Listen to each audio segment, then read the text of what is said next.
আসসালামু আলাইকুম। তো গত কয়েকদিন ধরে আমাদের সাথে একটা জিনিস শেয়ার করবো বলছিলাম, শেয়ার করতে পারিনি।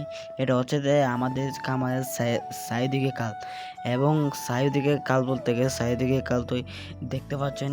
এই খামারের দক্ষিণ দিকে কাল, পূর্ব দিকে শুধু এক সাইড হচ্ছে যে আমাদের কাল নাই।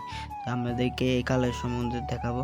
কালটাতে কতটুকু পানি উঠলে আমাদের এখানে উঠবে।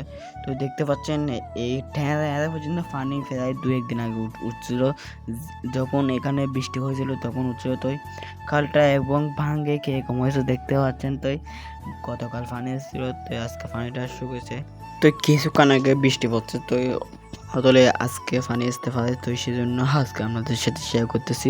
তো দেখতে পাচ্ছেন এই কালটাতে হচ্ছে আমাদের কালটা হচ্ছে 100 কাল, জোয়াবাটা কোনোটাই নেই। তো এই কালটাতে এখন মাছ পাওয়া হচ্ছে যে ইসে মাছ। আমরা কিছুদিন আগে 2টা সাইজ বয়েছিলাম, দুইটা সাইজে ফের আমি 2 কেজি আগে গেছি এরকম মাছ পাইছি, আর মাছ পাচ্ছি না, সেজন্য আর সাইজ পাচ্ছি না।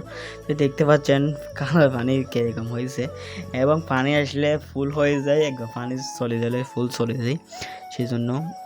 তো এখন আমরা এখানে বাবু আজকে পাবো, দেখি কতগুলো মাছ পাওয়া যায়। তো আমার সাথে শেয়ার করবো, আপনারা অবশ্যই ব্লগটা ধৈর্য সহকারে দেখবেন। তো দেখতে পাচ্ছেন আমাদেরকে আমরা ওইগুলো যাই একদিন ব্লগ করে দেখাবো।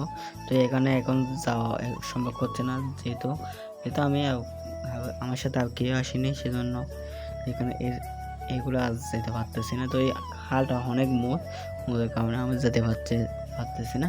তো এই কালটাতে অনেক মানে লাভ গিয়ে আগুলো আমরা ধরি। ফের দেখতে পাচ্ছেন এই আমাদের চারিদিকে একদম মানে কি বলবো আপনাদের সাথে। তা আপনারা ভিডিওতে যেটুকু দেখছেন তো তার থেকে আরও অনেক সুন্দর। তো আপনারা সবাই সাপোর্ট করবেন, সবাই চ্যানেলটি সাবস্ক্রাইব করবেন, সবাই কমেন্ট করবেন কে কম হয়েছে। সবাইকে আসসালামু আলাইকুম।